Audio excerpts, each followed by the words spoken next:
Hi there, it's Pete Thorn. Welcome to my studio. I'm here for Vintage King, and I'm here today to show you guys the unit I hold in my right hand. This is the Schaffer Replica pedal. Now, this unit is based on this big guy right here, so a little bit of history on this first.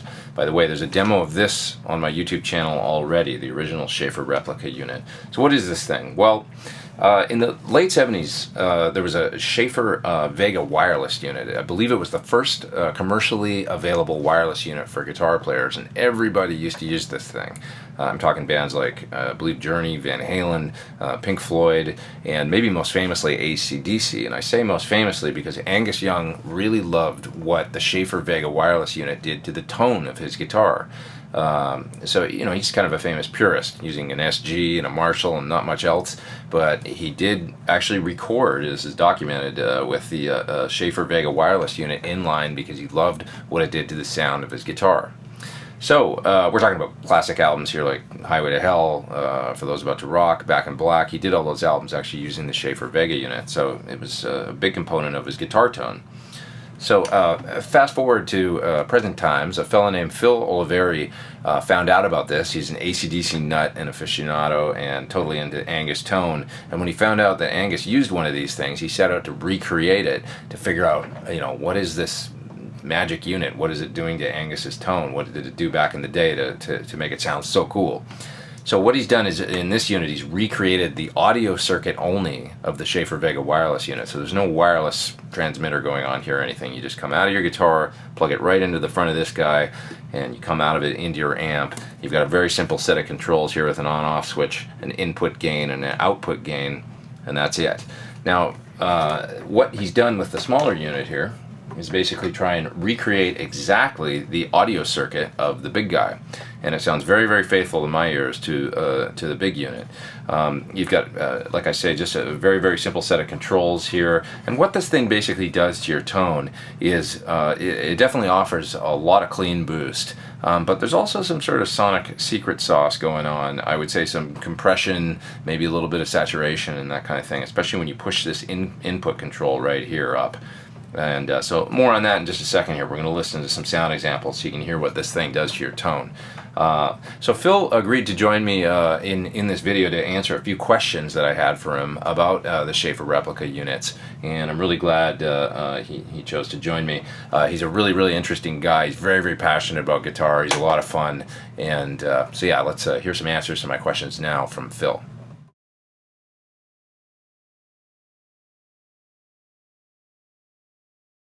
Well, first off, Pete, I'd like to thank you for this short interview, and I would like to say hello to you and to our viewers. And secondly, we always thought that the Schaffer Replica was unique. It truly is a one-to-one clone of a vintage wireless device that also happened to have a great sound and do several things at once, including boosting the signal, thus probably being the first clean booster in the history of rock.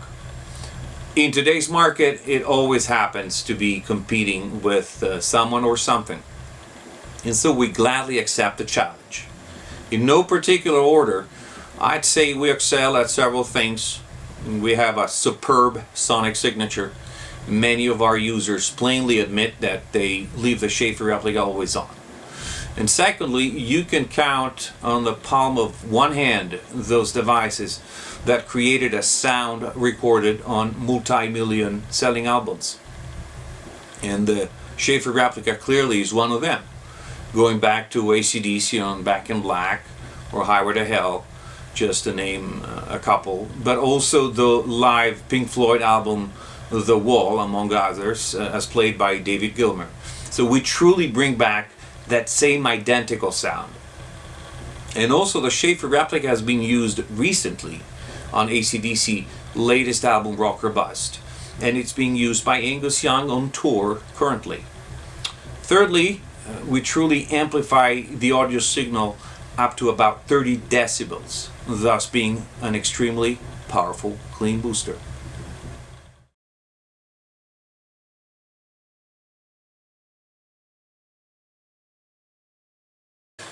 Well, Pete, comparing the first iteration of our tower to the current Schaffer Replica pedal, the sound is nearly identical. It's truly the same circuit, just different technology. And the tower being through-hole technology and the pedal being surface mount just for space reasons inside the units themselves. We found the pedal to actually be slightly more aggressive than the tower, which is something that some might prefer. And the current and second iteration, which is, I think, at least I consider it the definitive iteration of the tower, however, is and will be different from the current pedal. And this is due to a recent reverse engineering of the original system that made us discover other things inside such system, and so we wanted to implement them. So there are some differences and some added functionalities in the new tower. However, I truly feel that we can say that their sonic character is the same, and you can clearly hear it, whether if it's the pedal or the tower of a past or current iteration.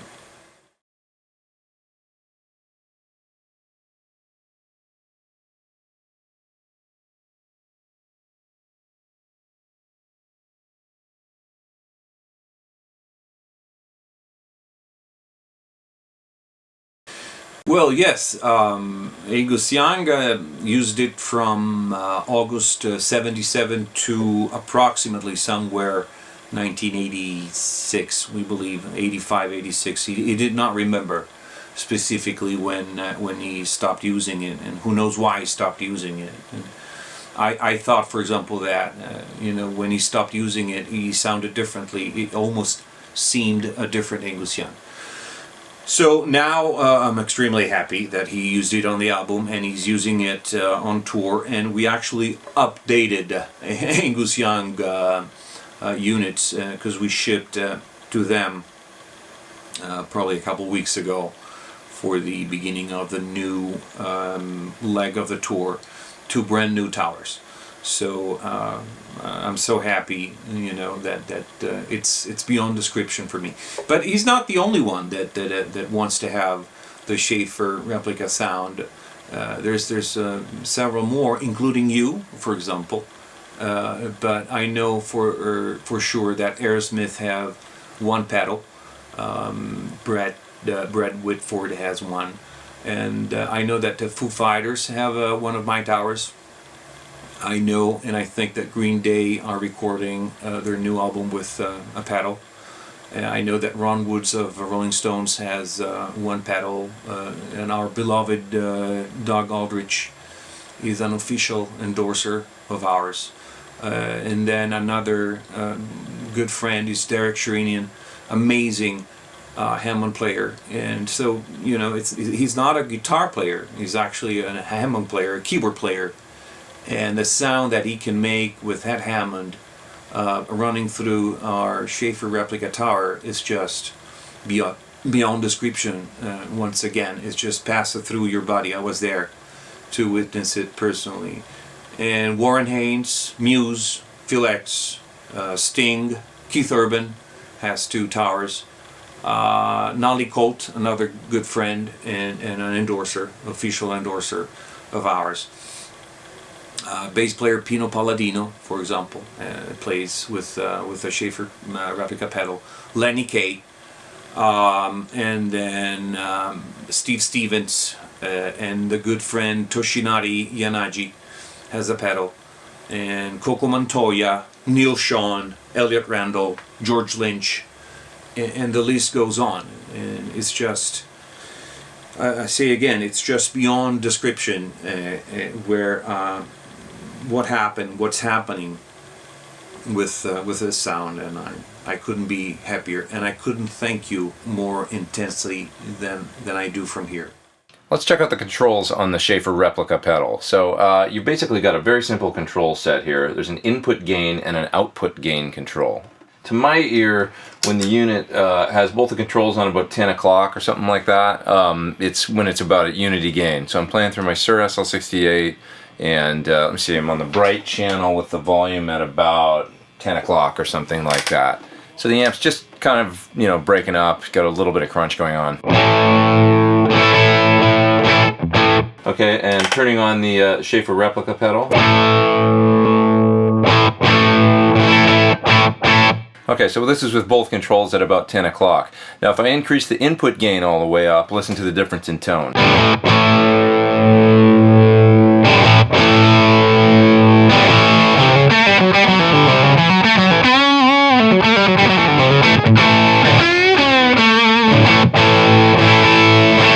Okay, that's with the input gain pretty much cranked. I'm going to bring it back down around 10 o'clock again. Now I'm going to crank the output gain.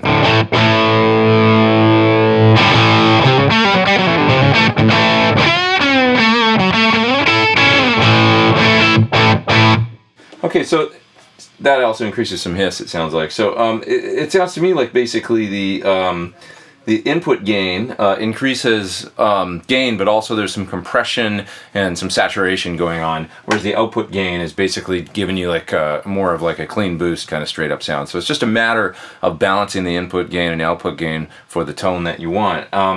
I seem to really prefer the unit when both the controls are up around 1 o'clock. That just sounds like the classic Angus kind of thing, for lack of a better term. It boosts the amp nicely, and yet it's adding a little bit of special je ne sais quoi, I don't know what, but basically like a little bit of compression and maybe a little overdrive and sustain and that kind of thing. And this is the tone.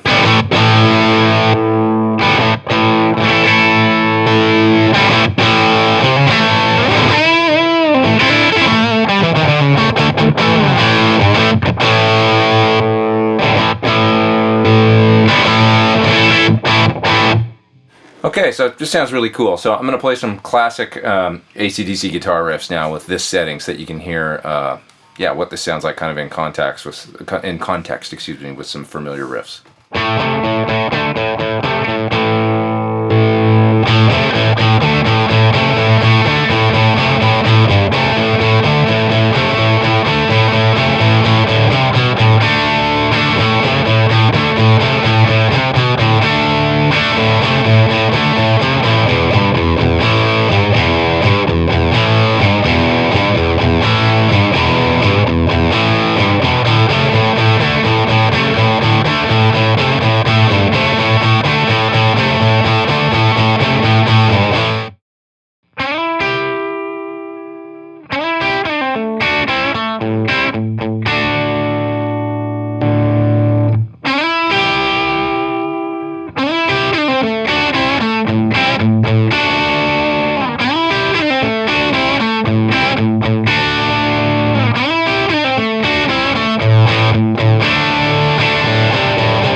Thanks for watching my video on the Schaffer Replica pedal. You can check it out further at vintageking.com at the address that you see there on your screen, or give the guys at Vintage King a call, ask them any questions that you have about this unit.